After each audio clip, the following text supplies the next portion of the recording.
Alhamdulillah, pembacaan Maulid Ibrahim telah kita sama-sama laksanakan.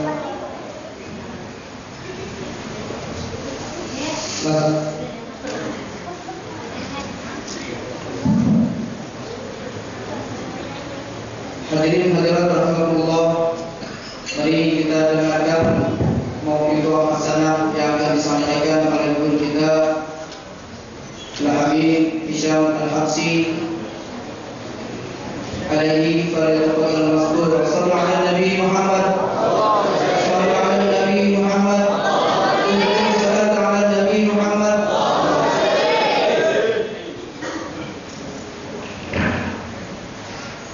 Assalamualaikum warahmatullahi ta'ala wabarakatuh.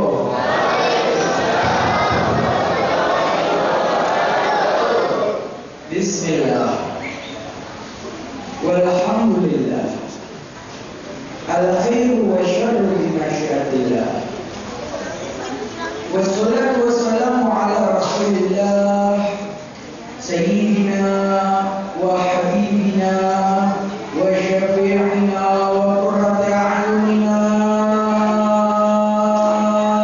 Muhammadin ibni Abdillah wa ala alihi wa sahbihi wa mawala wa la hawla wa la quwwata illa billah, amma ba'd.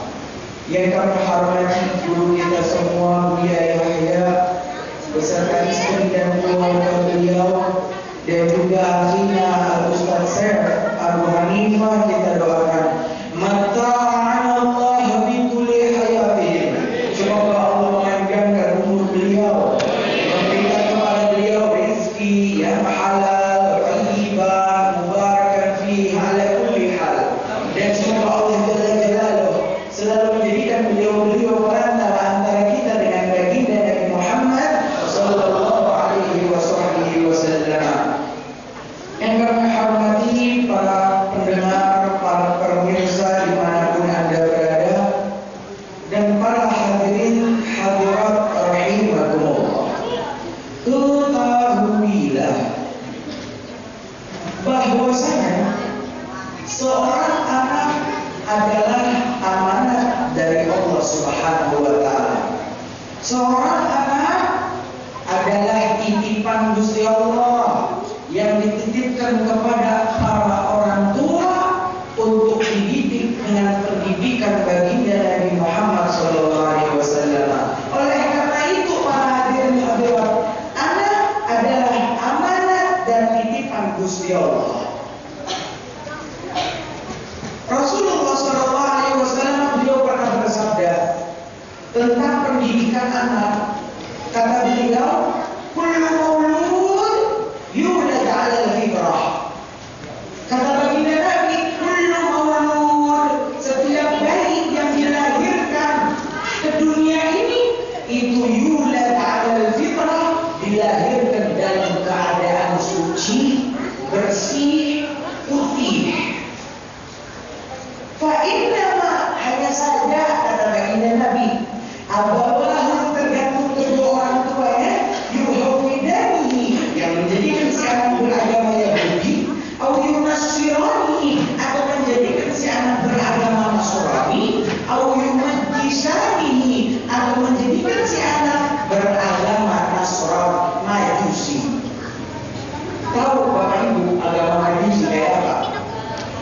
Majusi itu ya, kalau mau nikah kudu keliling api suci 7 kali. Terus kalau doa itu kudu ada lilin, di atasnya ada apinya. Serba api apa? Menyembah api Majusi. Kata Rasulullah, seorang anak tergantung orang tuanya. Kalau orang tuanya soleh, insya Allah anaknya soleh. Orang tuanya sering melanggar perintah Allah, anaknya bakal jadi anak yang nakal. Alhamdulillah ya. Oleh karena itu digambarkan seorang anak itu putih bersih. Berbicara mengenai warna putih, anak itu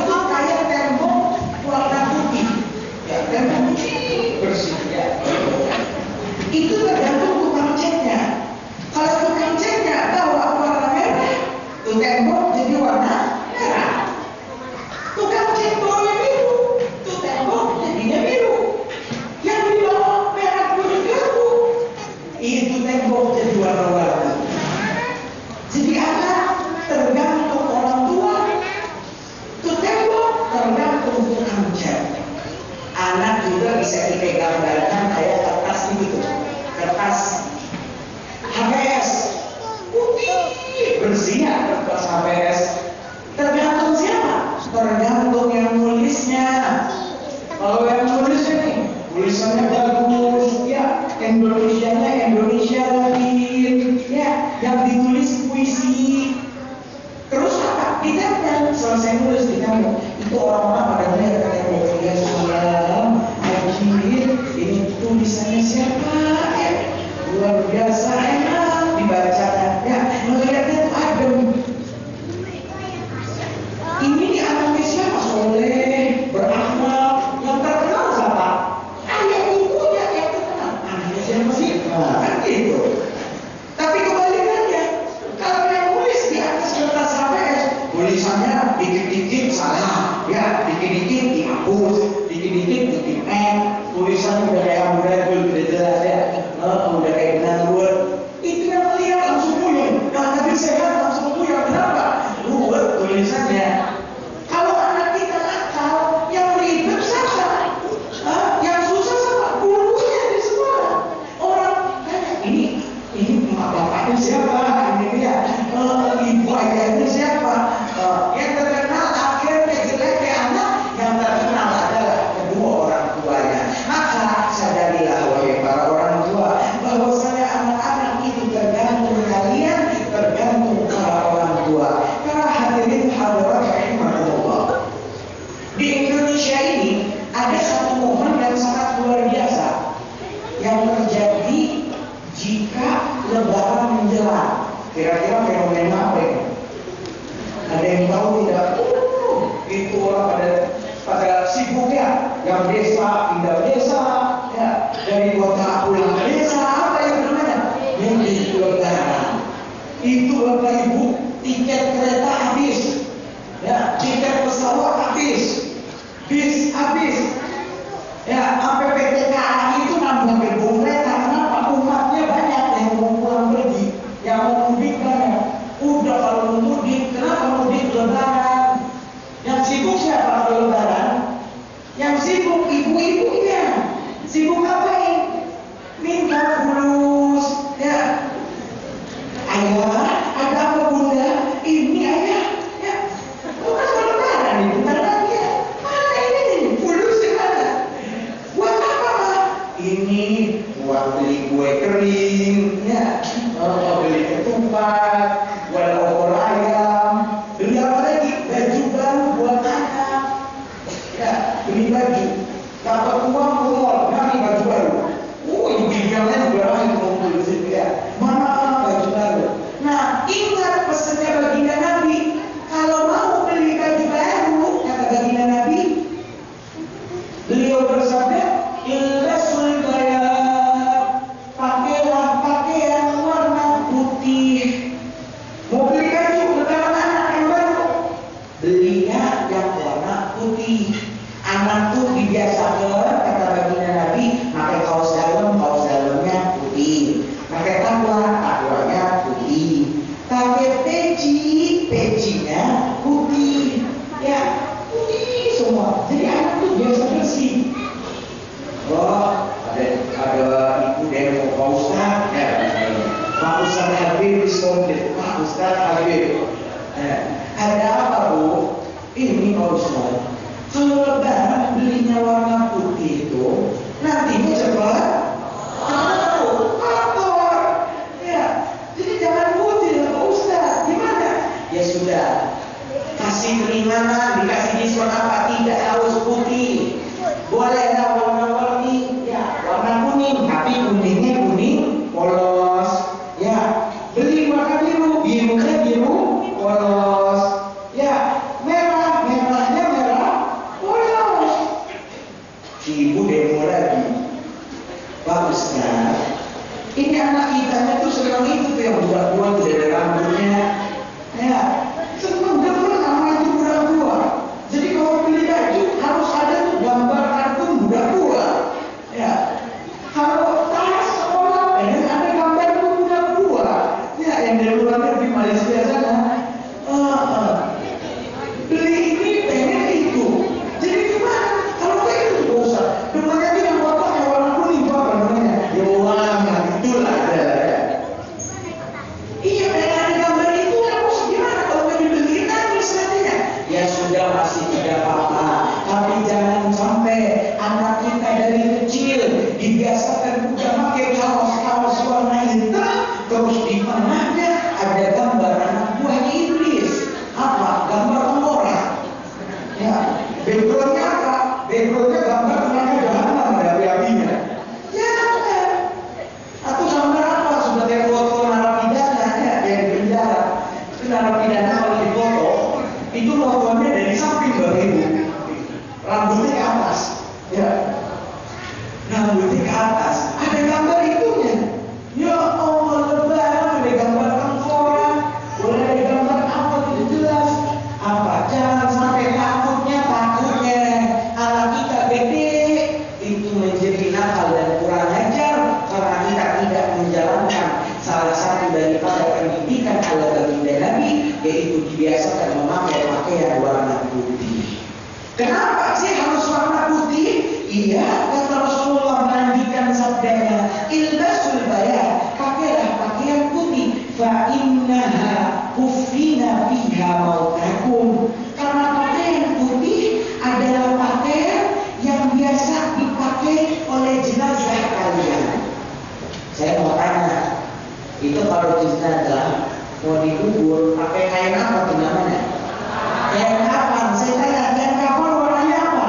Putih. Pak Ustadz, ditambah orang Cirebon, ya, ditambah kainnya udahlah, pakainya berarti mega minum. Ya. Itu tamu yang hadiran sholat takziah pada kaget, waduh, kain kapannya mega minum gantinya. Jangan. Tapi apa? Biasakan memakai pakaian warna putih. Para hadirin hadirat rahimakumullah. Dikatakan bahwasanya pada suatu hari diceritakan di sebuah negara Turkmenistan, bukan Turki, bukan Turkmenistan, yang mana ibu kotanya adalah ibu kota Maru. Di situ hiduplah seorang hakim pengadilan yang terkenal dengan nama Nuh bin Maryam. Singkat cerita, Nuh bin Maryam ini punya seorang putri, yang mana putrinya nih, kalau hadirin itu putrinya cantik. Ya, itu kalau di desa disebutnya apa tuh? Ya, yang paling cantik satu desa, namanya apa? Wala bunga desa, wala kepala desa. Ya, ini paling cantik nih putrinya sang hakim, putrinya Nuh bin Maryam. Hingga pada suatu hari sang ayah sang hakim menyadari bahwa putrinya sudah masuk usia remaja dan layak untuk dinikahi. Di dalam hati Nuh bin Maryam, sang ayah berkata, ya Allah, ibunya sudah layak untuk dinikahkan. Sudahlah, aku bakal cari jodohnya. Singkat cerita, keesokan harinya di seluruh penjuru ibu kota Maru diumumkan sayembara, barang siapa yang ingin menikahi putri sang hakim, silakan datang melamar ke rumah beliau. Gak lama datang nih, ya pangeran Bapak Ibu, ganteng, ibunya makin berdepan, bukan langsung ke dalam, ya kaya raya, kecil, wis sudah tidak mertua. Datang lamar ke Nuh bin Maryam. Apa kata Nuh bin Maryam? Ya sudah, engkau tanya sendiri dengan putriku, apakah putriku mau menikah dengan dirimu? Ditanya putrinya, mau nggak kalau sama nih pangeran nih, kaya raya, ganteng, luar biasa, mau nggak? Apa jawaban sang putri? Sang putri menjawab, ayah, kalau aku nikah dengan dia, aku tidak ingin wahai ayah. Ditolak ke pangeran. Ya, pangeran yang terkurang dengan rasa kecewa yang mendalam. Keesokan hari datang lagi orang tajir, paling tajir satu negeri Turkmenistan datang. Ditanya lagi putrinya, mau nih anak orang paling kaya? Apa kata putrinya? Ayah, kalau dengan dia aku tidak mau nikah. Keesokan harinya datang lagi pelamar ketiga, keempat, kelima, semuanya ditolak sama sang putri. Melihat tingkah laku sang putrinya tadi, sang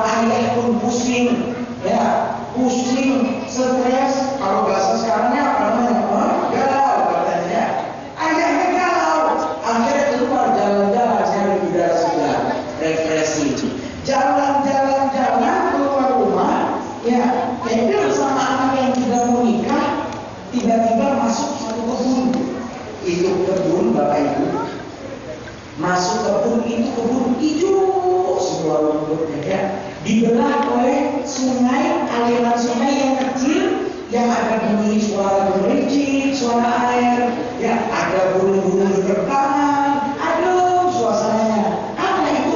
Kebun anggur. Masuklah Nuh bin Maryam ke dalam kebun anggur itu masuk. Ini kebun anggur luasnya 2 hektar Bapak Ibu. Punya siapa? Punya Nuh bin Maryam. Dan pertamanya istirahat di bawah pohon selendera. Kena angin sepoi-sepoi ngantuk. Dalam ngantuknya tiba-tiba sama-sama dari kejauhan Nuh bin Maryam melihat ada satu orang sosok itu lewat. Karena kenal diambil sama Nuh bin Maryam. Mubarak, kan? Mubarak, sini Mubarak. Datang Mubarak, siapa Mubarak? Mubarak adalah budak yang berkulit hitam, tukang kebunnya, yang dari India. Datang Mubarak dari India, kulit hitam, tukang kebun. Ada apa tuanku? Kata Mubarak. Iya ini Mubarak, kata saya ini kayaknya butuh dihibur. Pakai apa? Pakai yang manis-manis. Cobalah engkau petik beberapa buah anggur dari kebun anggurku ini. Cari yang manis ya. Udah lama bilang Nuh bin Maryam tiba-tiba datang lagi membawa setangkai buah anggur. Ini tuanku silakan dicicipi. Pas dimakan para hadirin hadirat rahimahullah, itu anggur yang pertama kali dimakan sama Nuh bin Maryam rasanya asam para hadirin hadirat. Ya Allah, dapatnya yang asam. Mubarak, carilah yang manis. Ya, akhirnya Mubarak lari lagi cari para hadirin Mubarak. Mana kira-kira buah anggur yang manis? Dilihat ada yang paling ungu, yang paling merah, paling besar, dipetik. Udah dipetik, dibawa langsung ke tuannya. Tuanku ini kayaknya manis. Silakan dimakan. Sudah pas mau dimakan sama Nuh bin Maryam, tiba-tiba apa? Tiba-tiba rasanya lebih asam, lebih kecut daripada anggur yang pertama. Lebih spread, lebih kalau dikasih kecut-kecut, dia tambah galau, ya. Akhirnya marah Nuh bin Maryam. Mubarak, engkau ini udah berapa tahun kerja di kebun anggur ini? Sudah 2 tahun, wahai tuanku. Selama 2 tahun, engkau tidak bisa membedakan mana buah anggur yang manis dan mana buah anggur yang asam. Iya tuanku, aku tidak bisa membedakannya. Kenapa? Wahai tuanku, kata Mubarak. Wahai tuanku, engkau ingat 2 tahun yang lalu engkau dulu hanya memerintahkan kepadaku, engkau hanya menyuruhku untuk menjaga, merawat dan menyirami kebun anggurmu ini. Sedangkan engkau, wahai tuanku, engkau tidak pernah menyuruhku untuk memakan atau mencicipi satupun dari buah anggurmu ini, maka aku tidak berani memakannya karena ini adalah amanat yang engkau titipkan kepadaku. Maka mendengar cerita ini para hadirin hadirat, pulanglah Nuh bin Maryam sang hakim ke dalam rumahnya. Sampai rumah iseng cerita sama si putri. Putrinya mendengar cerita ini, putrinya langsung ngomong ke ayahnya, wahai ayahku, jika engkau betul-betul ingin menikahkan aku, betul-betul engkau ingin menikahkan aku, wahai ayahku, maka ketahuilah, nikahkan aku sekarang dengan Mubarak, tukang kebun anggurmu, wahai ayahku. Pangeran ditolak, orang paling tajir ditolak, itu tukang kebun diterima, belum bisa. Keesokan harinya geger satu kota Madu. Ramai yang diberitakan putrinya Nuh bin Maryam yang paling cantik mau nikah sama tukang kebun. Ramai itu yang ganteng betul langsung, Allah kecewa luar biasa. Yang kecil kalau ada di kurang apa, digelar pernikahan segitu meriahnya, digelar hingga singkat cerita 1 tahun kemudian sang putri hamil, istrinya Mubarak hamil dan melahirkan seorang putra yang hingga saat ini putranya terkenal dengan kealimannya, putranya terkenal dengan dalam bidang ilmu tasawuf. Ilmu tasawuf, ilmu tentang hati. Gimana, apa sebabnya sombong? Kenapa kita sombong depan orang? Apa solusi biar kita nggak sombong? Iri, hasud, semua solusinya ulama terkemuka pada zamannya adalah beliau yang terkenal dengan nama Abdullah bin Mubarak. Abdullah putranya Mubarak, tukang kebun. Para hadirin hadirat rahimahullah. Kenapa anaknya bisa sampai terkenal begitu? Kenapa anaknya bisa sampai alim seperti itu? Iya, karena ayahnya adalah ayah yang soleh, yang amanah kepada Allah Subhanahu wa Ta'ala, dan ibunya adalah ibu wanita yang soleha, yang pintar dalam memilih suami atau calon bapak bagi anak-anaknya. Maka apa hasilnya? Lihat anak-anaknya jadi orang yang alim, berakhlak, sopan santun. Maka para hadirin hadirat rahimahullah, jika keluarga kita ingin menjadi keluarga yang sakinah, mawaddah, warahmah, dan anak-anak kita dijadikan anak-anak yang saleh dan salehah, maka hendaklah kita mengikuti apa saja pendidikan yang baginda Nabi Muhammad Sallallahu Alaihi Wasallam. Maka insya Allah akan kami terangkan apa saja sih pendidikan Nabi kepada putra putrinya, ya, kepada Siti Fatimah Zahra, sehingga menjadi wanita yang terkenal hingga saat ini. Ya, di dalam Al-Quran Allah Subhanahu wa Ta'ala berfirman, apa kata Gusti Allah? Wa ta'awanu 'alal birri wat taqwa, dan salinglah kalian wahai hambaku, saling bantu membantu di dalam al-birri, kebaikan, dan at-taqwa, ketakwaan. Dalam kata-kata al-bir, kebaikan, termasuk di dalamnya adalah pendidikan kepada anak-anak kita. Kalau kita mendidik anak, maka kata Gusti Allah, ayo saling bantu membantu antara suami dan istri. Istri bantu, suami bantu. Jadi menghasilkan anak yang soleh dan soleha. Maka dari sini dapat kita singkat bahwasanya di dalam rumah tangga itu ada tugas yang hanya wajib bagi suami, ada tugas yang hanya wajib bagi istri, ada tugas bersama yang harus dilaksanakan secara seimbang antara suami dan istri. Kita bahas yang pertama. Apa kira-kira tugas bagi suami yang wajib? Yaitu apa? Kurang lebih ada 3 hal. Yang pertama, yang paling wajib, cari nafkah. Cari nafkah yang halal. Jangan sudah punya istri, punya anak, kerjaannya apa? Di rumah terus, ya, pengangguran. Kayak nggak ada kerjaan lagi di dunia ini. Banyak kerjaan. Asal kita mau, kita setelah berdoa berikhtiar kepada Allah, cari kerjaan, Allah bakal kasih kita kerjaan yang rezekinya halal bagi kita. Jangan wajib mencari nafkah seorang suami untuk membiayai istrinya. Yang kedua, itu adalah ketika istri sudah mulai kandung. Istri kalau sudah mulai kandung, itu ada namanya, kalau di Indonesia tuh istri mulai aneh-aneh nih, ya, minta A, minta B, ya, minta C, apa tuh namanya?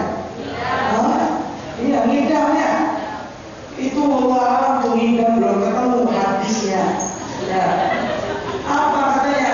Katanya kalau ngidam ya diturutin, nanti anaknya neces. Wallah ya.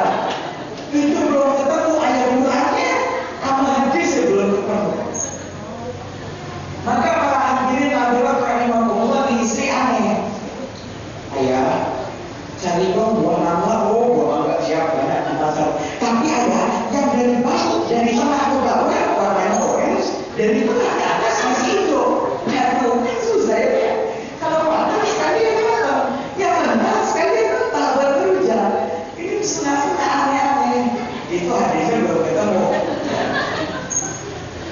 Maka dari situ para hadirin hadirat rahimahullah, apa? Udahlah, kalau istri udah lagi ngandung berat, pengen ini pengen itu, ya walaupun hadisnya belum ada, turutin. Ya kasih minta apa, kasih. Ya soalnya berubah nih, ya berapa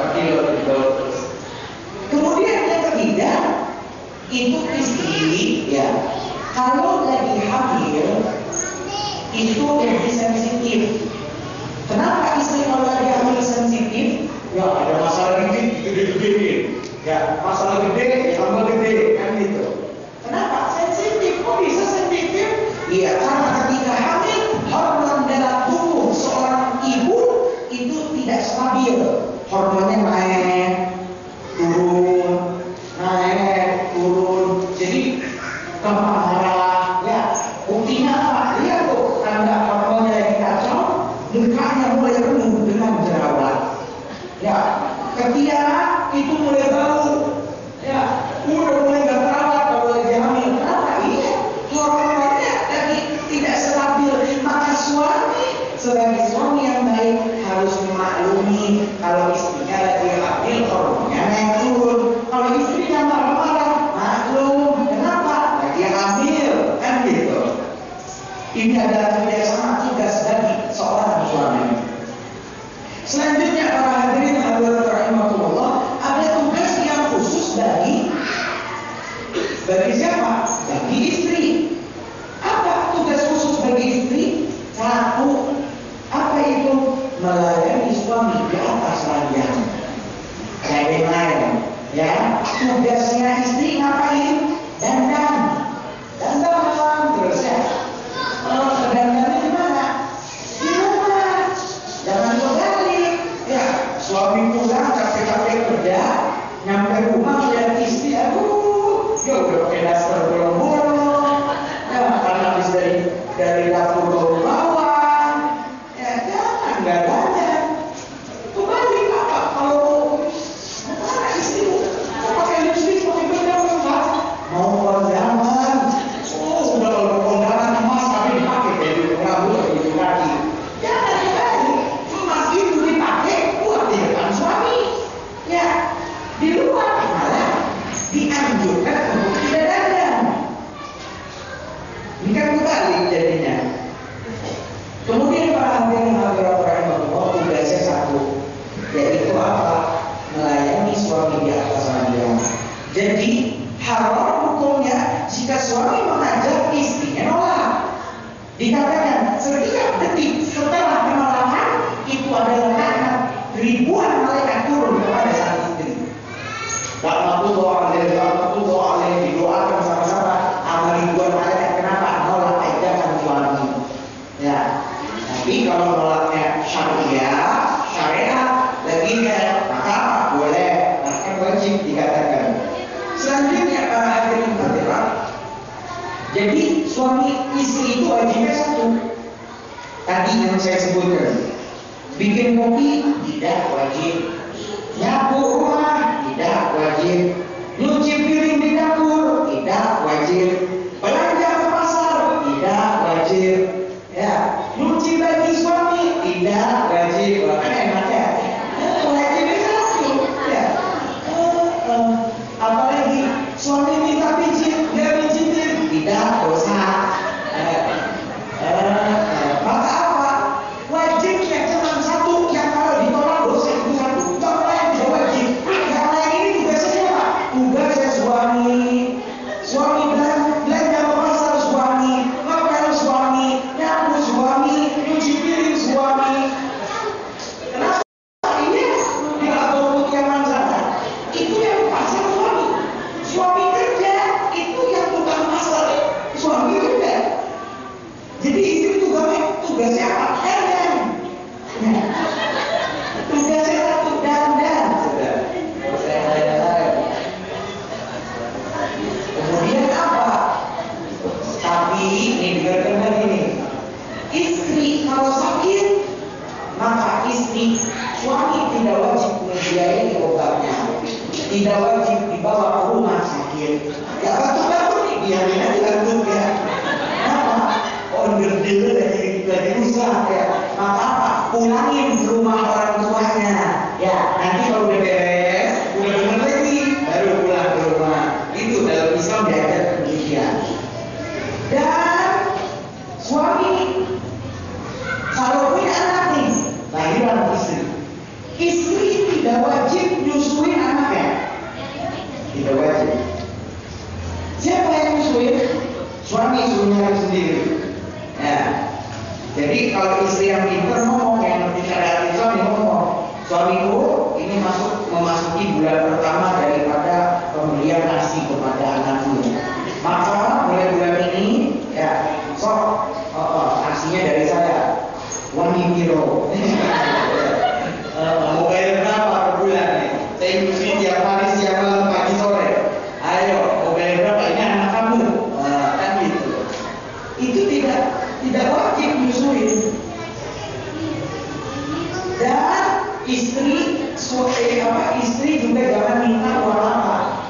Uang lipstik. Suami tidak wajib. Uang bedak. Suami tidak wajib. Ya. Jadi tugas ganda.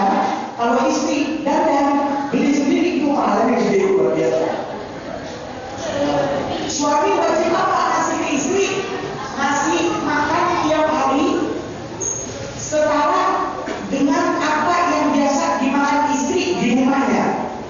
Jadi kalau suami kebetulan orang miskin, dapat istri orang kaya, di rumahnya biasa makan daging, maka suami wajib nyediakan daging tiap hari. Kenapa? Dia istrinya orang kaya, wajib. Karena apa? Pas nikah berarti dia emang membiayai makan istri. Jadi selayak apa yang biasa dimakan istri di rumah.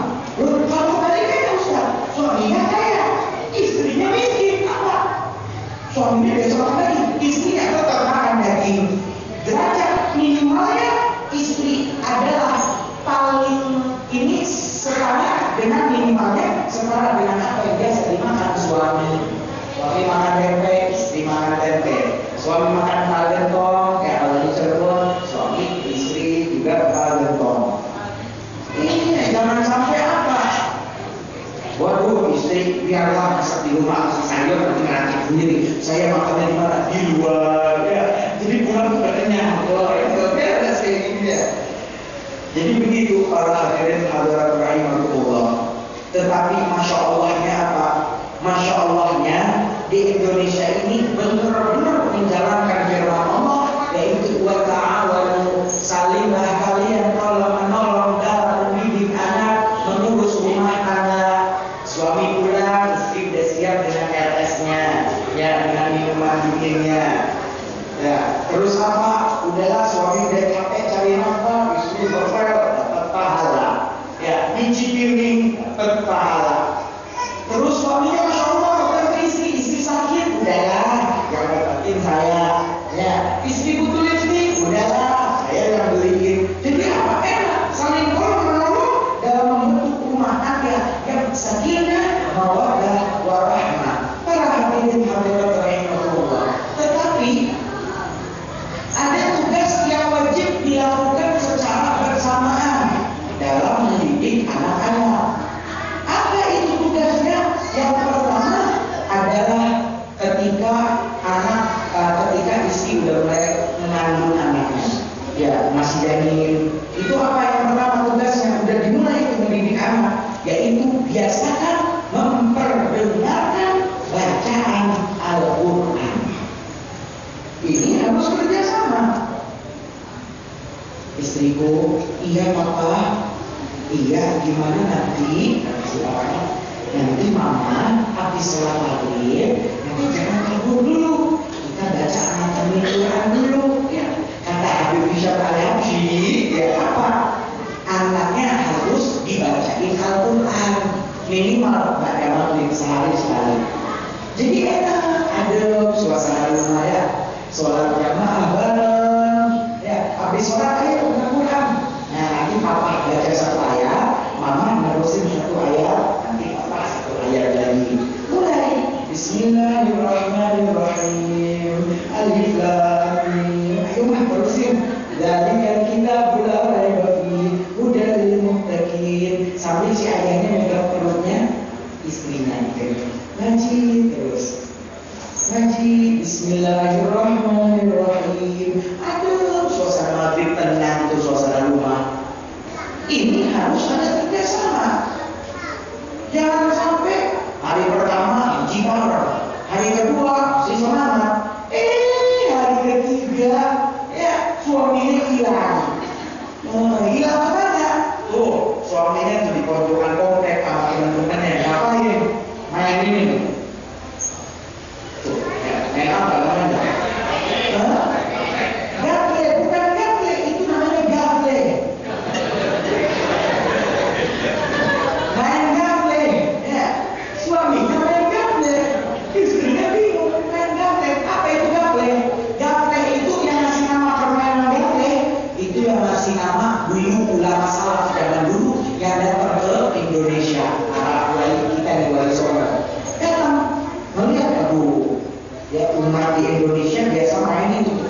dilempar-lempar. Ya, memang apa sih itu? Iya, belum ada namanya, kata si muridnya. Ustaz, belum ada namanya. Ya udah, mulai saat ini, malam ini dikasih nama gafle. Apa itu gafle? Kalau buka kamus bahasa Arab, gafle berasal dari kata ghafala yang berbulu ghafla. Apa ghafala yang berbulu ghafla? Lupa. Orang main gafle lupa waktu salat. Orang main gafle lupa cari nafkah. Orang main gafle lupa anak ini di rumah. Apa? Oh, ini bikin lupa. Kalau dalam masalah udah dikasih nama, mulai saat ini namanya gafle. Ya, gafle. Katanya gafle bikin lupa. Atau kebalikannya, suaminya megangin perut, ya enak ngaji, tiba-tiba perutnya hilang. Kemana? Dicari sama suaminya penasaran. Oh, taunya istrinya lagi di ruang tengah. Istriku lagi ngapain? Istrinya, ini pak lagi khataman. Khataman apa istriku? Khataman sinetron. Ya, ada pun sinetron gitu, beres-beres ya. Maka para hadirin hadirat rahimahullah, harus ada kerjasama antara suami dan istri. Selanjutnya tugas kedua dalam mendidik anak itu adalah memberi ketika anda lahir, muncul gitu ya, nangis, gitu ya. Maka apa? Tugas selanjutnya suami istri adalah memberikan nama yang baik di anaknya. Ada panduannya dalam sabda baginda Nabi Muhammad sallallahu alaihi wasallam, beliau menganjurkan khairul ismi ma'ubid wa ma'umid. Sebaik-baiknya nama adalah nama yang diawali dengan kata Abdul. Siapa namanya? Abdullah. Siapa namanya? Abdul Rahman. Siapa lagi? Abdul Somad, Abdul Malik, Abdul Halim. Siapa lagi? Abdul Aziz, Abdul Munir. Itu nama paling abdulnya nama. Yang depannya Abdul. Atau kata Rasulullah, wa ma'umid, nama yang seperti namaku, Muhammad, Ahmad, Hamid, Mahmud, Yasin, Toha, Mundir, Munadir. Ya banyak namanya Rasulullah, tinggal milih. Atau namanya Rasulullah di kitab Allah, siapa namanya? Farqlid. Ya, mungkin mau keren, Farqlid ya bisa.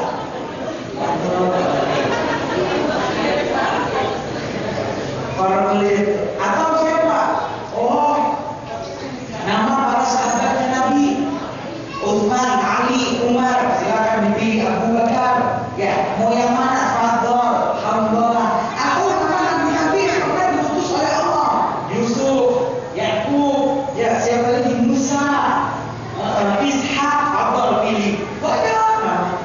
Hei, si ibu yang lagi awal protes lagi. Pak Ustaz, ini anak kita kebetulan perempuan, Pak Ustaz. Ini kan namanya laki semua. Oh, tenang ibu. Ya, apa? Ada satu nama, satu-satunya nama yang disebutkan di dalam Al-Quran, yaitu nama seorang wanita yang sangat soleha. Kira-kira siapa namanya? Maryam. Ya, Maryam. Itu satu-satunya nama wanita yang disebutkan di dalam Al-Quran. Oh, si ibu protes lagi. Pak Ustaz, kenapa lagi ibu? Ini Pak Ustaz, kalau namanya Maryam tuh ya Pak Ustaz ya, namanya tuh gak keren. Ya, kalau namanya Maryam tuh kuno. Loh itu iya. Kemarin saya nih, ini cerita, hadir acara arisan. Samping saya ada ibu-ibu lagi makan nasi kuning. Kelihatannya enak. Saya tanya, Bu, beli nasi kuningnya di mana? Oh iya, ini di Ibu Maria. Tuh kan nasi kuning. Kemarin saya lewat Cirebon, ya melihat sepanduk gede, ya khas Cirebon, nasi jamblang Ibu Maria. Tuh kan nasi jamblang. Pembantu tetangga sebelah namanya Ibu Maria. Gak keren Pak Ustaz. Jadi yang keren apa Bu? Nih yang keren nih Pak Ustaz ya. Namanya yang keren Jessica. Keren Pak Ustaz. Gak ada tukang nasi kuning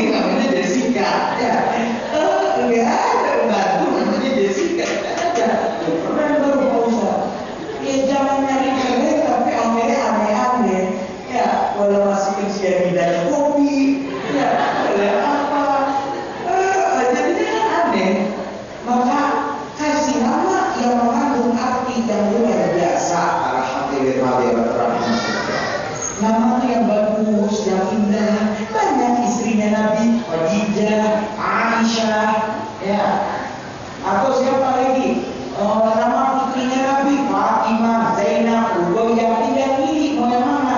Nama istrinya Firaun yang beriman, Asia, Siti Masyito, pilih mau yang mana. Banyak pilihan nama. Janganlah nama-nama karena kita berkiblat kepada dunia barat, akhirnya nama-nama di barat semua. Ya, para hadirin hadirat rahimahullah. Terus dikatakan, oh kayaknya keren tapi gak usah tenang, ada yang keren. Bahasa Arab ke bahasa Turki. Siapa namanya? Muhammad, jadinya Mehmed. Ya, namanya siapa? Aisyah, dipanggil Aisyah. Oh, bahasa Turki keren. Ya. Atau nama Nabi pakai bahasa kitab Taurat, bahasa Ibrani. Apa itu bahasa Ibrani? Bahasa yang dipakai di kitab Taurat dan Injil. Apa contohnya?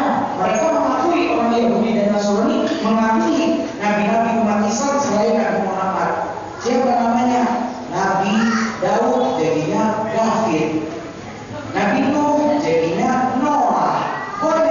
Boleh. Ya, nama nabi kita tapi bahasa Ibrani. Siapa namanya? Yakub, Jacob. Ya, terus terlalu banget ya. Namanya siapa? Yusuf. Yakub jadi Jacob. Yusuf jadinya Joseph. Udah janganlah. Itu nabi Kristen di sana ya. Para hadirin hadirat rahimahullah, banyak pilihan nama. Tapi yang sangat disayangkan di orang Indonesia bukan daerah Cikarang, insya Allah sangat jauh lah, daerah kotanya ya. Apa?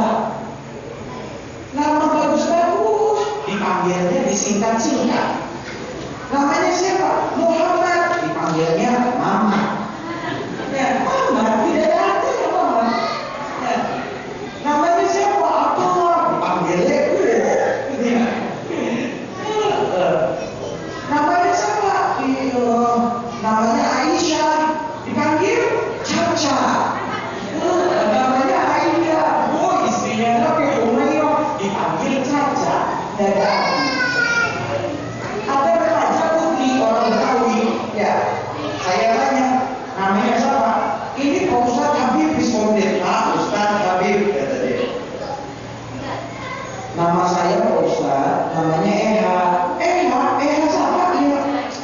Eha, pokoknya namanya Eha. Eha siapa? Ya itu sih katanya nama kandangnya di Juleha. Oh, Zulaikha, ya. Istrinya Nabi Yusuf, tapi mana ganteng siapa? Zulaikha, dipanggilnya Eha. Jangan disingkat-singkat ya. Panggil nama yang komplit. Muhammad, ya Aisyah. Jangan biasakan disingkat, artinya hilang. Lagi orang Indonesia, kalau sudah nyari nama itu di rumah sakit ribut, ya istrinya masih berbaring di bed rest, ya itu suami istri belum jawab. Nama anak kita siapa? Anaknya apa? Oh, seorang perempuan. Ya udah, ya kita kasih nama yang ajib. Penggabungan antara nama kamu dan nama saya. Gimana jadinya aneh? Oh, kenapa? Nama nenek dari pihak ibu masuk, ya. Nama tantenya masuk, ya. Ponakan masuk. Ayo dijadikan satu, ya. Namanya siapa? Jadi nama 4 orang dibuat buat 1 orang. Namanya siapa? Namanya Adinda Putri Sri Lestari Ningsih. Oh, ada 5 bukan 4 lagi. Kepanjangan. Udah nama yang singkat aja tapi artinya luar biasa. Kemudian para hadirin hadirat rahimahullah, diceritakan ada satu kiai bukan dari kita. Kiai bukan mahasiswa ini, omongannya banyak. Itu kiai kalau ceramah pasti dikit-dikit ngomong Al-Quran, dikit-dikit ngomong kembali kepada Al-Quran. Pas tema pendidikan anak, jamaah kata si kiai, ya golongan sana ya. Nanti kalau punya anak, maka kalau mau kasih nama anak harus langsung dari Al-Quran. Ya ingat, langsung dari Al-Quran. Pas ada jamaah kata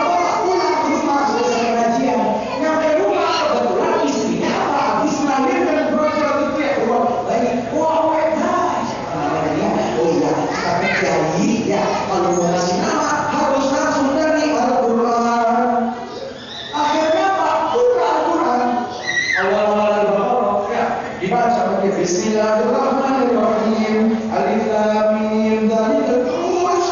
Wa idh qulna lil malaikati isjudu li adama fasajadu illa iblis.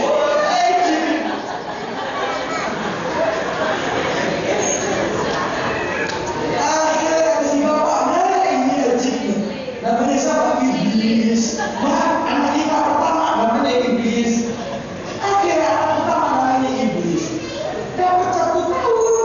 Kebetulan masih ngaji kawan kiai. Brojonya yang kedua. Karena malas baca Quran, ya. Oh iya, harus langsung dari Al-Quran. Buka Quran. Karena malas baca Allah. Di atas Al-Baqarah ada Al-Fatihah. Di atas Al-Fatihah ada basmalah. Di atasnya A'udzubillahi minasy syaitonir. Jadi kalau berani kakaknya itu si iblisnya pas ngasih nama itu iblisnya dunia dan itu kayak yang sakit banget. Ya Allah, inilah efek langsung dari Al-Quran. Tidak ngerti asal ketemu. Takutnya apa? Punya anak ketiga namanya Firaun. Keempat Dajjal. Yang kelima anak itu yang satunya Ejud, yang satu Ma'jur.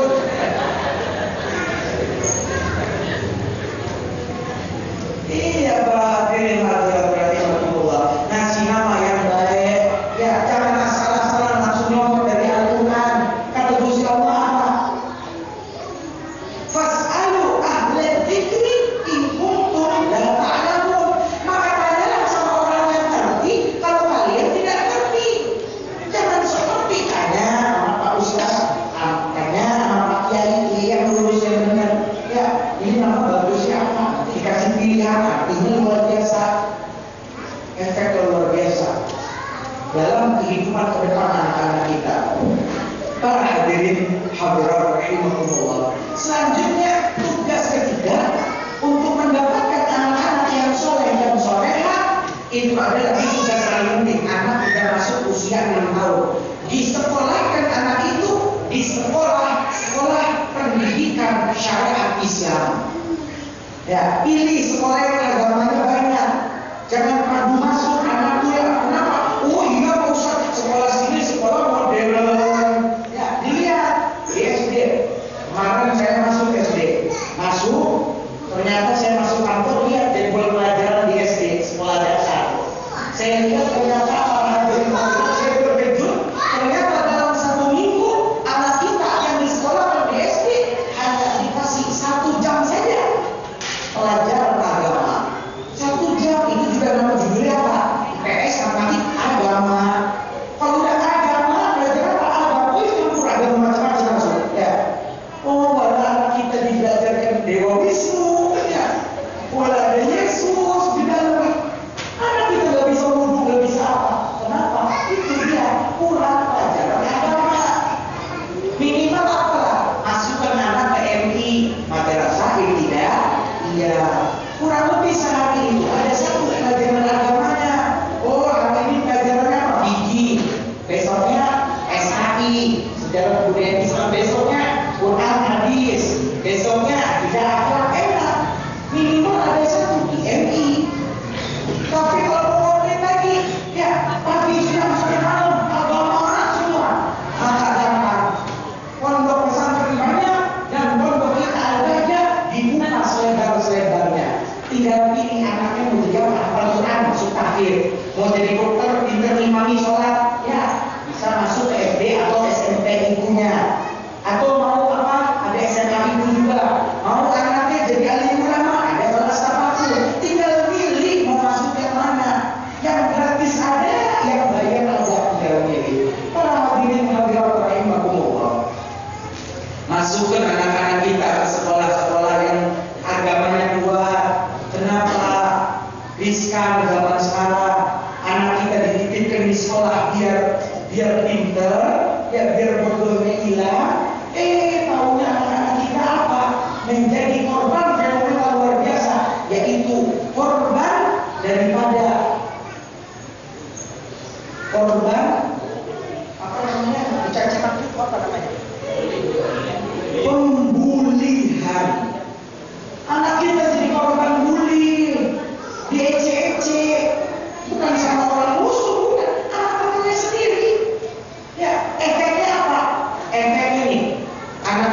kalau sudah wayahnya bagi rapot, ya, itu rapot udah kayak kitab suci. Dibawa kemana-mana. Kenapa? Rapot itu ditutupi terus. Iya, tapi nanti rapotnya ketahuan temen. Loh, kenapa kalau ketahuan temen nilainya merah? Nilainya jelek, beda kelas. Bukan, takut sama orang tua kita terkenal. Ya, aduh, jangan sampai orang tua kita terkenal di sekolah. Kalau ketahuan nih, orang tuanya namanya siapa? Toto, udah Toto, anak-anak Toto, pengantin Toto. Iya, dicaci maki, nama ibunya siapa? Sukion, ya, Sukion. Dicaci maki, anak kita korban pembulian. Para hadirin hadirat. Efeknya apa? Kalau kita anak-anak kita sekolah nih, Ustaz, anak kita udah jadi korban pembulian, apa belum gampang caranya? Antar anak kita sampai ke sekolahnya, sampai masuk dalam kelas. Apa yang terjadi? Kalau anak-anak ngomong, udah naik mobil, udah stopnya jangan di depan sekolah, stopnya udah di sini di pojok aja dia turun, itu sini jalan sendiri kan? Saking malunya orang tua yang ketahuan gimana? Nanti dicaci lagi, anak kami, diasuh, ya, dicaci maki, anak-anak kita pergaulannya jadi aneh. Kenapa? Karena lingkungannya nggak ada yang punya akhlak, sering menci maki.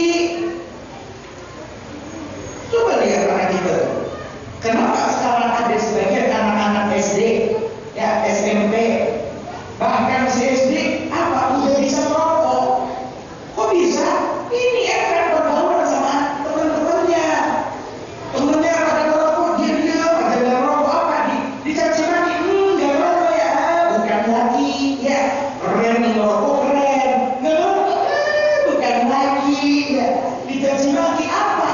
Ini pergaulan nggak bener ini nih, yang ngajak siapa? Anak yang dulu kecil waktu lebaran, pakai baju ada gambar tengkorak, kayak gitu.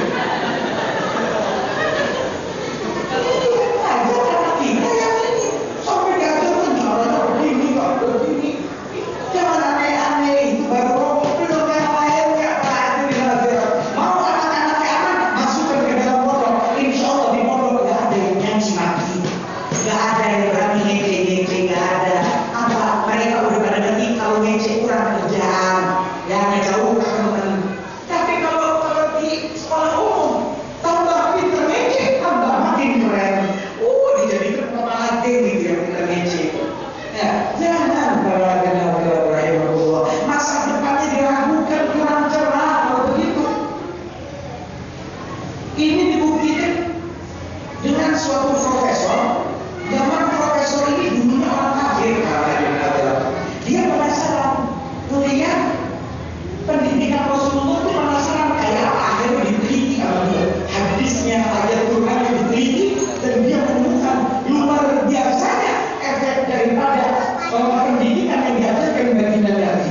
Hingga profesor ini dikatakan masuk ke dalam agama Islam. Setelah masuk Islam, si profesor membuat satu buku bacaan, ya, membuat satu makalah dengan judul Biarlah Kuncup Menjadi Bunga.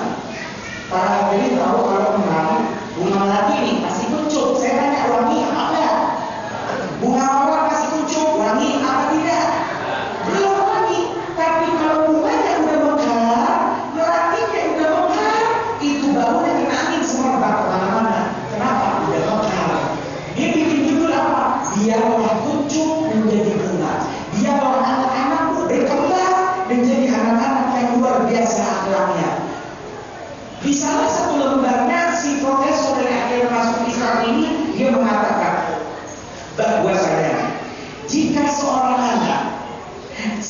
anak ketika dilahirkan ke dunia ini, maka di dalam otaknya terdapat 10 triliun sel otak yang siap tumbuh. Apa itu sel otak yang siap tumbuh? Jadi itu apa? Karakter, watak. Anak punya 10 triliun kemungkinan watak-watak dari orang-orang sukses. Anak kita bisa jadi dokter, bisa jadi pengusaha. Anak kita bisa jadi insinyur, bisa jadi kiai, bisa jadi ustaz, bisa jadi luar biasa semua pengusaha sukses, ya. Semuanya bisa.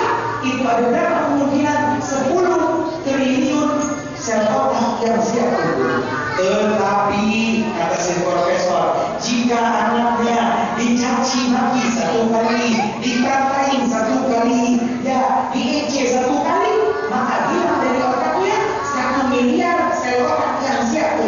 hilang. Rasa pedenya hilang. Karakter istimewanya hilang. Kenapa? Diejek satu kali. Tuh ya hilang sepertinya. Ya, hilang sepertinya. Ada kita masuk sekolah biar pintar, malah saldonya berkurang mandul aja. Iya. Tapi dari situ para orang yang berkumpul, kita kasih umpama ada anak SD kelas 6 pulang sekolah jam 12 ya setengah 1 tak pulang. Assalamualaikum, salam, kata mamanya dari dalam.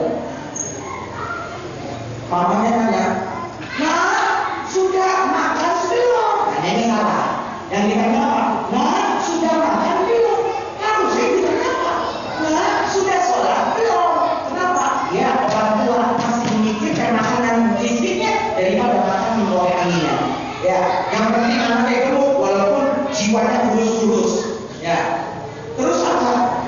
Ya udah kalau belum makan udah sana makannya ambil sendiri. Akhirnya sekarang kalau lapar belum makan siang, ambil piring sendiri, piringnya diambil piring sebelah, ambil nasi sendiri, sayurnya ambil sendiri.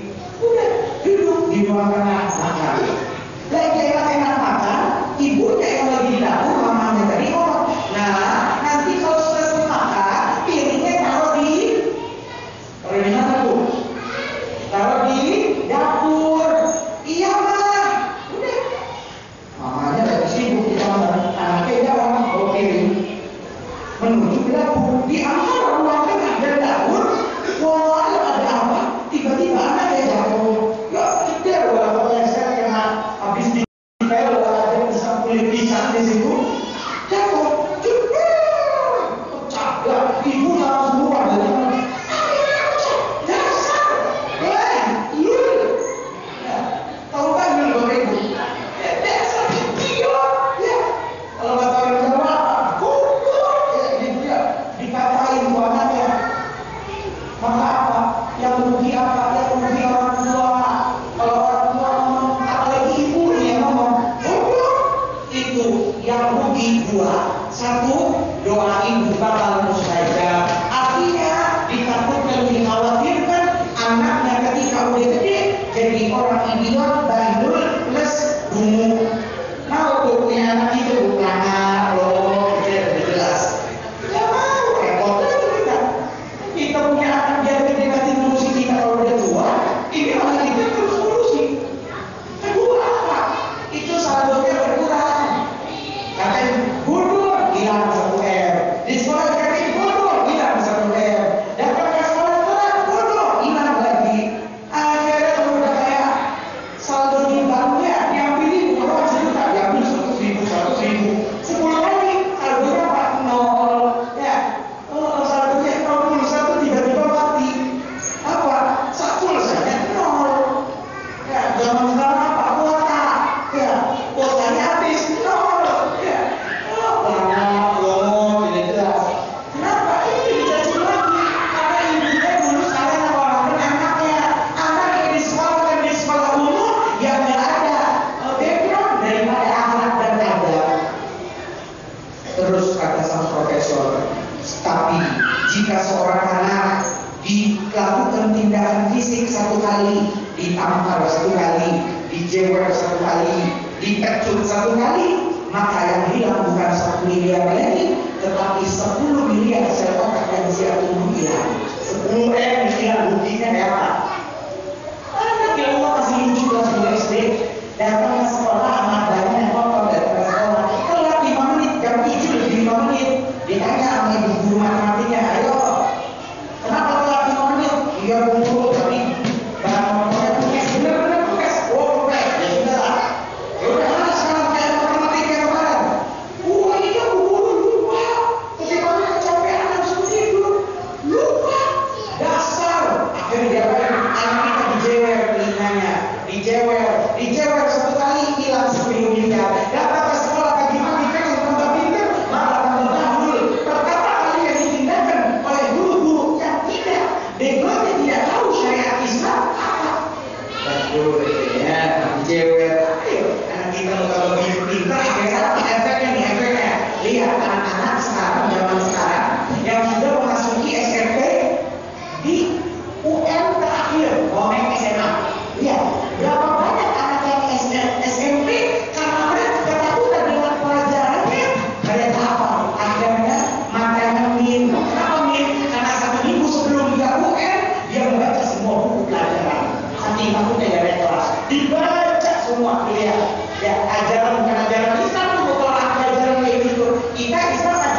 suatu prosedur daripada sekolah.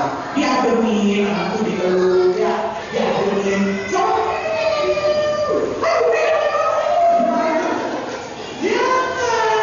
Itu bukan pendidikan Rasulullah. Rasulullah mendidik dengan kasih sayang.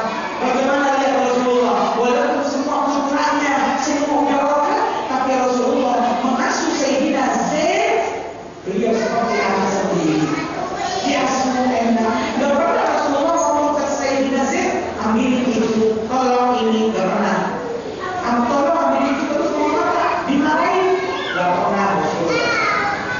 Itulah keadaan Rasulullah pendidikan baginda Nabi. Ibu tadi protes lagi. Ada. Masih ingat ibu yang tadi?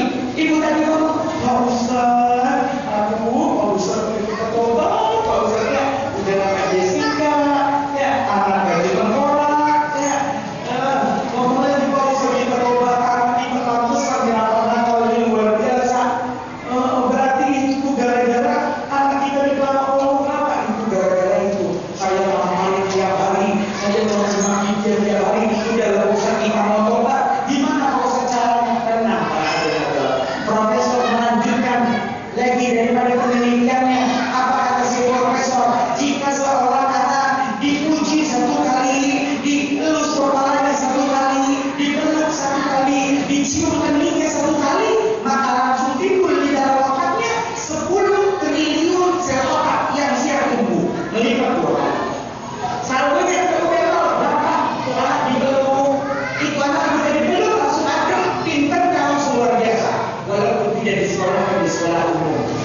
Ya, kalau anaknya di pondok, datang ke pondok peluk anaknya, ya cium keningnya, merasa ada yang ngayomi di dalam keluarga. Kalau hadirin hadirat rahimahumullah, lihat tuh mereka guru-guru PAUD, guru-guru TK yang ada di negara kafir sana. Guru TK nih, anak-anaknya masuk nih, pelajaran hari ini lo gambar, anaknya masuk kelas ya masuk keluar ingus ya. Apa ya gambar hari ini? Ambil warna sananya enggak aktif, ambil warna hitam saya biru, warna oh gambar, berarti gambar. Kan ibu guru di dalam dengan senyumnya, ya, dengan santunnya si ibu guru ngomong apa? Nah, ya Allah luar biasa terus, luar biasa. Gambarnya bagus benar. Ya. Padahal apa? Gambarnya bagus. Tapi apa? Dielus nambah 10 triliun. Ya, dipuji nambah 10 triliun. Nah, kalau gambarnya lebih bagus satu kelas, ibu guru kasih bintang nih, kasih bintang, kasih permen. Itu makanya mereka pada pintar. Kenapa? Pendidikannya luar biasa. Anak-anak kita apa dididik? Gak ada sedikit pun pendidikan pada kita dari para hadirin hadirat rahimahumullah. Terakhir akan saya bawakan perkataan daripada orang yang dekat dengan baginda Nabi. Wah, itu jangan-jangan bagiannya orang ya.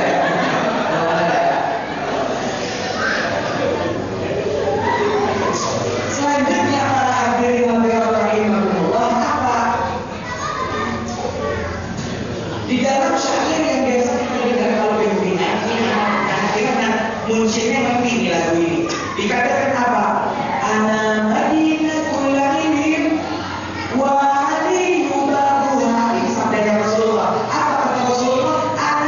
Aku Rasulullah adalah madinatul ilm, kotanya ilmu. Rasulullah kotanya ilmu, satu kota isinya ilmu semua. Siapa? Rasulullah. Wa aliyu, dan Ali, Sayyidina Ali bin Abi Thalib, yang menantuku, sepupuku, babuha adalah gerbang menuju kotanya ilmu. Artinya kalau kita mau tahu ilmunya Rasulullah, tanya sama Sayyidina Ali. Mau tahu bagaimana Rasulullah mendidik putra-putranya? Tanya sama Sayyidina Ali. Apa kata Sayyidina Ali? Jika engkau mempunyai seorang anak usia 0 sampai usia 7 tahun, kata Sayyidina Ali, maka anakmu hendaklah dijadikan seorang raja. Punya anak di 0 sampai 7 tahun, dijadikan raja. Ya, hadir majelis tidur kepanasan kena nyamuk apa? Dipasin raja, ya. Raja kan dipasin kerjaan ya. Dipasin, ya. Anak lapar kayak makan usia 0 sampai 7 tahun apa? Disuapin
orang tua peranannya harus sudah kayak polisi. Ngapain? Ngawasin narapidana. Itu narapidana dalam penjara ngapain? Temenannya sama siapa? Ya, anak kita di sekolah temennya siapa? Ya, yang biasa ditonton apa? Ya, HP-nya, mobilnya apa? Harus tahu. Oh, anak sekarang kan pintar-pintar ya. Oh, HP-nya dikode, terus ada paspornya, ada ininya, ada itunya apa? Orang tua jangan kuno. Kalau orang tua biasa kuno, udah nanti kemana-mana, lari kemana-mana. Orang tua harus sudah, ayo buka paspornya, ayo, tiap minggu ada razia. Iya, harus ngerti. Harus diawasi apa yang ditonton, temannya siapa, perginya kemana, apa yang dimakan, apa yang diminum, semua harus ngerti orang tua. Usia berapa? 8 sampai 14 tahun. Jadi kalau ada anak kelas 1 SMP pulang, Neo 13 tahun, ibunya ada.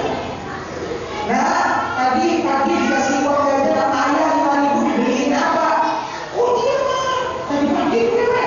Tadi pagi tuh pas istirahat nih mah, itu dibeliin ini mah apa? Daging campur itu yang bener-bener apa? Bukan bakso bukan? Bukan cireng, bukan kayak bakso apa? Cilok, kayak cili colok. Tidak ada bakso yang gede apa namanya? Bukan cimol tidak ada isinya. Ya anggapnya cilok apa namanya? Oh itu harganya berapa nak? Oh iya mah murah mah, harganya 500. Haji, harganya 500. Iya mah, terus dikasih plastik mah, dikasih saus-sausnya terserah kita. Sebanyak apa ya Odi? Ya 500 sausnya terserah. Dikasih tusuk mah, dikasih dengan senyumnya, ya dikasihkan. Haji 500 itu cilok ya bakso tadi. Udah zamanmu gede gini segini ya 500. Udah zamannya Jokowi ya dolar naik 14.000. Ini bakso masih 500. Berapa tepungnya? Tepung naik. Berapa dagingnya? Daging naik. Jangan-jangan dagingnya daging. Saya nggak ngomong ya. Saya nggak ngomong. Ini di dapur ya. Ditangkap dijadikan. Akhirnya apa? Kita ngasih uang jajan biar anak kita sehat, ya bugar, aktivitas berjalan lancar, KPR-nya sesuai rencana. Akhirnya apa? Anak keesokan harinya sakit. Kenapa? Makan bakso dagingnya itu tadi. Ya, dimakan apa? Murah sih mah, gede kurangnya. Ya sisanya bisa ditabungin. Itulah. Jangan akhirnya mengeluarkan gara-gara mengeluarkan cuma 7.000, akhirnya gara-gara masuk rumah sakit harus mengeluarkan biaya rumah sakit sebanyak 7 juta. Yang rugi siapa saya tanya? Yang rugi orang tua. Ya, maka para hadirin hadirat rahimahumullah, itu kata Zain Ali dijaga, dipantau usia 8 sampai 14 tahun. Terakhir, benar-benar terakhir, jika mempunyai anak usia 15 tahun kata Zain Ali sampai usia 21 tahun, itu anak jangan engkau jadikan raja lagi, itu anak jangan engkau jadikan narapidana lagi, tetapi itu anak engkau jadikan anak remaja lagi, engkau jadikan seorang sahabat. Jangan kembalikan anak udah SMA, orang mantornya gitu gas ya. Ini anak saya mulai gak pulang jam 11 malam ini ngapain aja? Ibunya menunggu sama bapaknya. Sudah kayak gue ya. Ayo, nanti kemana? Sama siapa? Salah. Jangan itu udah telat, jangan diawasi. Usia awasi itu tuh usia 14 ke bawah. Usia 14 ke atas anak udah bisa mikir. Ya udah dewasa. Maka anak jangan diajar lagi. Kalau anak itu kan usia remaja, usia remaja dikasih nih. Gak boleh ini. Apa? Berontak kabur. Ya, tadi teman-temannya nginep di rumah temen. Akhirnya udah jauh dari orang tua. Orang tua kan masih benci. Jangan. Tapi apa?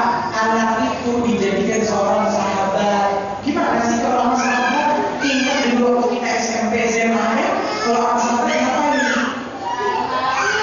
Jalan bareng, betul nggak? Enggak.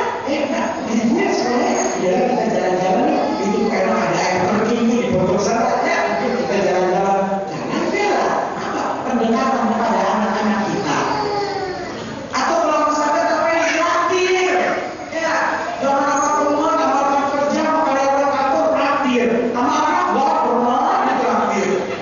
Baik, anak ditraktir sekali-kali, jadi anak merasa dekat. Enggak, ada makanan yang selera, ya, pempek sampai pempek berapa belum bilang, ayo makan bareng, enak betul. Atau sama sahabat ngapain? Akhirnya lama-lama anak kalau ada masalah curhatnya ke siapa? Curhatnya ke ibu sama ayahnya, bukan curhat sama temennya. Ini yang curhat sama temennya gara-gara apa? Ibu sama bapaknya marah terus, akhirnya curhat sama temennya. Bukan begitu, ya. Tapi harus tetap curhat sama teman. Bapaknya galak sih, iya. Kemarin kita habis putus nih, putus dari listrik ya putus. Kalau putus nyambung. Ada, ya. Islam tidak mengajarkan kalau putus malah nyambung. Ya, kan udah ngerti. Curhatnya sama-sama, curhatnya sama temannya sendiri yang suka putus nyambung. Enggak, putus nyambung lagi kalau gimana? Sudah kapan? Ya, nanti cari yang lain. Ada, udah putus dari dunia syaitan, dimasuki dunia iblis. Ya. Kenapa jauh dari orang tua? Tapi kan enak kalau anak itu pulang ke rumah curhatnya anak ibu bapak haram. Ibu ayah saya makan sama saya enak, baca ngobrol enak. Solusinya cuma satu, para hadirat. Orang tua kata baginda Nabi harus lebih banyak mendengarkan daripada berbicara. Jangan ngomong yang banyak sampai ibu kita mau di rumah. Salah. Jangan ngomong. Tidak beres-beres. Itu anaknya tidak harus dilakukan yang mana dulu, yang ibu dulu apa Z di mana. Jangan bikin keder anak-anak kita. Tapi lebih banyak ibu dan ayah itu mendengarkan keluhan anak. Oh, gimana tadi di sekolah? Ya, itu di sekolah tuh pasti langsung dirinya tuh nggak hadir mah. Oh iya, sebenarnya tadi dia masih jam istirahat tadi jajan ini. Oh iya terus dia terus ada teman tuh mah yang usil namanya ini. Sudah ada lagi. Udah mah cukup. Nanti kalau udah mah cukup udah capek deh. Aduh orang tua mah. Ya sudah ada solusinya nih untuk masalahmu A, B, C, D. 1, 2, 3, 4. Jadi anak tidak buat, ya bukan benar malah ya, aku udah kayak ini aliran-aliran sesat. Maka para hadirin hadirat rahimahullah, ajarkan anak-anak kita pendidikan ala baginda Nabi.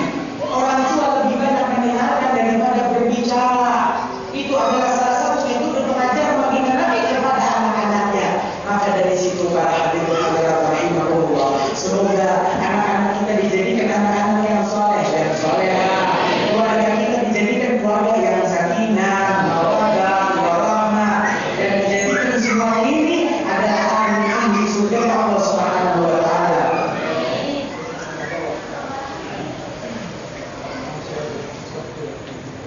Kita berdoa kepada Allah Subhanahu wa taala semoga Allah menjadikan kita ahli surga. Amin ya Nabi Muhammad sallallahu alaihi wasallam. Semoga yang sakit pada saat ini disembuhkan oleh Allah, yang dengan tukang piutang dalam urusan dunia mudah-mudahan cepat dilunasi oleh Allah. Ya Allah, mudah-mudahan yang belum dapat pekerjaan dikasih pekerjaan ya Allah. Mudah-mudahan istrinya yang saat ini belum solehah menjadi istri-istri yang solehah mulai saat ini. Suaminya yang saat ini belum menjadi suami-suami yang soleh supaya menjadi suami-suami yang soleh. Agar anak-anaknya dijadikan anak-anak seperti anak-anaknya baginda Nabi Muhammad sallallahu alaihi wasallam.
kita sampaikan kepada Pak Habib Hisham atas ilmunya yang mudah-mudahan bermanfaat dan kita laksanakan di kehidupan sehari-hari yang menjadi orang tua.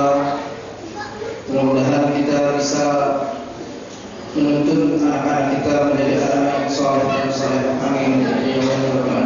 Sebelum musafahah ada pengumuman.